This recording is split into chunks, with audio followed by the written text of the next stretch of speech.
Hello everyone, welcome to back to my channel Mamuni's blog. আশা করি তোমরা খুব ভালো আছো এবং সুস্থ আছো। আমি মোটামুটি ভালো মন্দ দুটো মিলিয়ে আছি। মাঝে মাঝে শরীরটা খারাপ করছে, আবার ভালো লাগছে।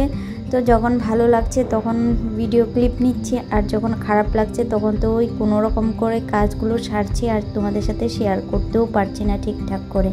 তো যাই হোক, এই ভিডিওটা 3 দিনের ব্লগ।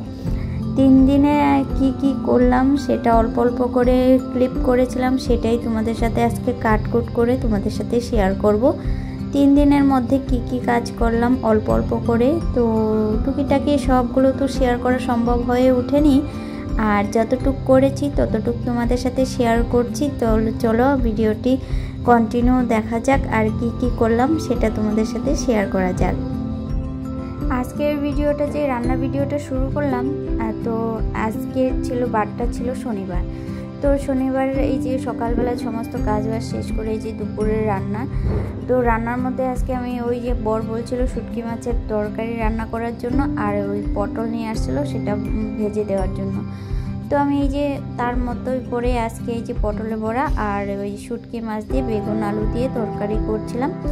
তো জানো তো ওই সিম্পলভাবে শুটকি মাছের তরকারি আর কি রান্না করলাম। তো খেতে কিন্তু বেশ ভালোই লাগে, কাঁচা লঙ্কা চিড়ে দিয়ে রসুন বাটা আর এই যে রসুন ফোড়ন দিয়ে শুটকিগুলো ভালো করে গরম জলে ধুয়ে নিয়েছি আগে। আর এখন এই যে শুটকি মাছের যে সবজিগুলো কেটে রেখেছিলাম আলু বেগুন, সেটা কিন্তু আমি এর মধ্যে দিয়ে দিব।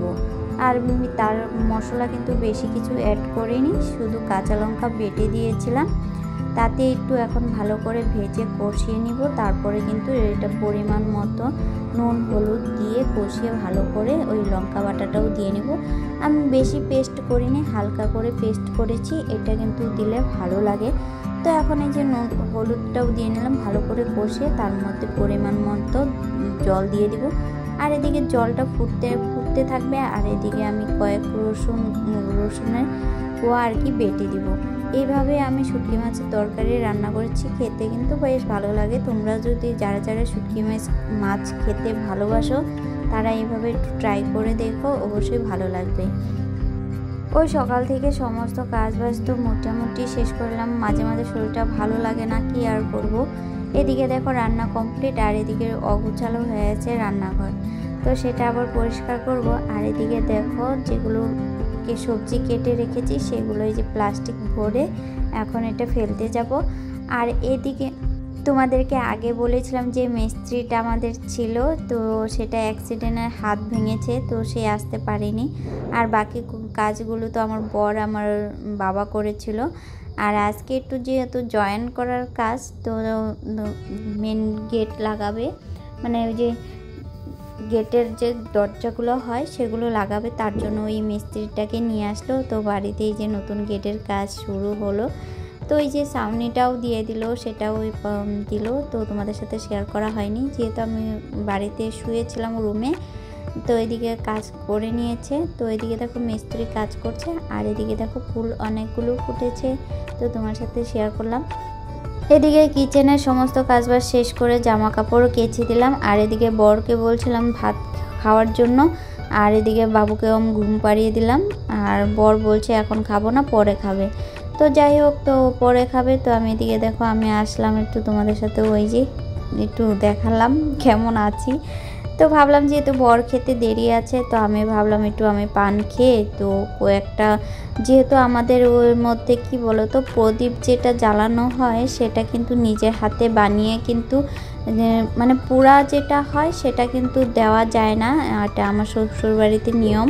তো তার জন্য নিজের হাতেই কিন্তু প্রদীপ প্রতিবারই কিন্তু তৈরি করতে হয়, যেটা আমাদের তুলসী তলা 5টা করে দিতে হয়, আর যেখানে ওই কলা গাছ লাগাবে সেখানেও কিন্তু প্রদীপ দিতে হয়, আর যেগুলো ঘরের দরজার মধ্যে দিতে হয় সেগুলো কিন্তু কাঁচা প্রদীপ দিতে হয়।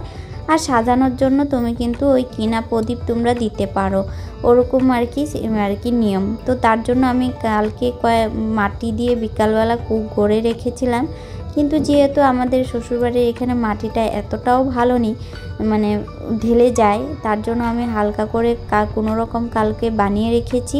আর এখন যেহেতু একটু মানে শুকিয়ে গেছে, তো এখন ভাবলাম একটু জল দিয়ে হালকা করে লেপে দেওয়া যাক। তো দেখতে আর কি ভালো লাগবে, লেপে দিলে বেশ একটু ভালো লাগে দেখতে। তো আমি পান খেয়ে এখানে চলে আসলাম। আর এই দিকে প্রদীপগুলো আমার কাজ শেষ না হতে বর কিন্তু চলে আসছে ভাত খাওয়ার জন্য।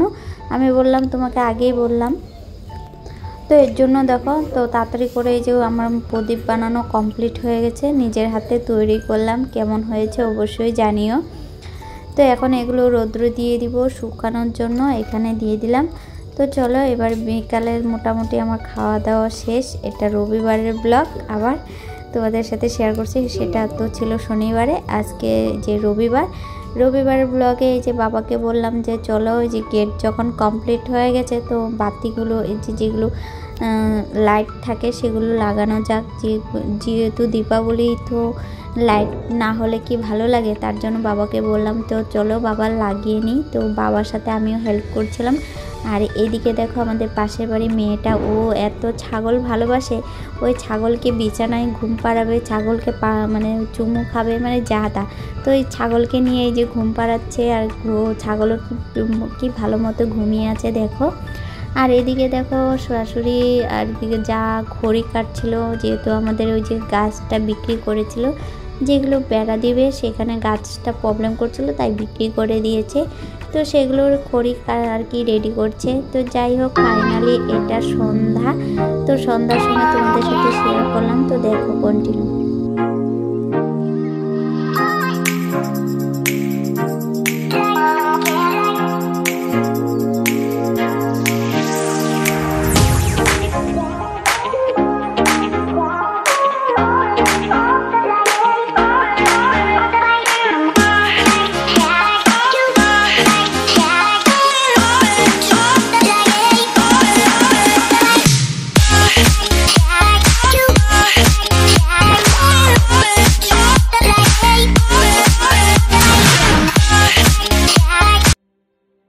তো রবিবার দিনটা শেষ। তো এটা হলো ফাইনালি যেদিন প্রদীপ জ্বালানো সেই দিন। তো দেখো এই সন্ধ্যার সময় সারাদিন তো চলে গেলেও কিছু শেয়ার করিনি। তো এখন এই যে সন্ধ্যার সময় একটু মোটামুটি আমি একটা শাড়ি পরে নিয়েছি সিম্পল। আর প্রদীপগুলো যেন একটু কালার করে দিয়েছিলাম দিনের বেলা, মানে দুপুরের টাইমে একটু কালার করে দিয়েছিলাম, যেহেতু নিজে হাতে তৈরি করা একটু প্রদীপগুলো একটু কালার করে দিলে বেশ ভালো লাগবে। কয়েকটা কিনা প্রদীপও নিয়ে নিয়েছি। তো এটা হলো সোমবার দিনই সবাই প্রদীপ দিয়েছে, তো আমরাও এই যে, তো আমি এখন রেডি হয়ে এখন চলে আসলাম। পুজো দেওয়া কমপ্লিট হয়ে গেছে আর প্রদীপ জ্বালানোটা তোমাদের সাথে শেয়ার করছি। তো মোটামুটি বা ওই উঠানোর এদিক দিয়ে জ্বালানো হয়ে গেছে। তো অনেকগুলো জ্বালানো হয়েছে, গাছের মধ্যেও জ্বালানো হয়েছে, যেহেতু আমার ক্যামেরা করে দেওয়ার মতো কাউকে পাচ্ছিলাম না।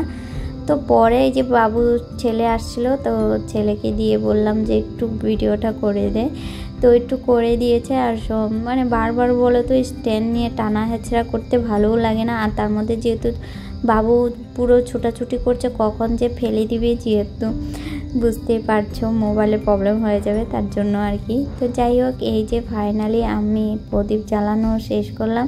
3 দিনের ব্লগ তোমাদের সাথে শেয়ার করলাম। ফাইনালি কেমন লাগছে না লাগছে অবশ্যই জানিও।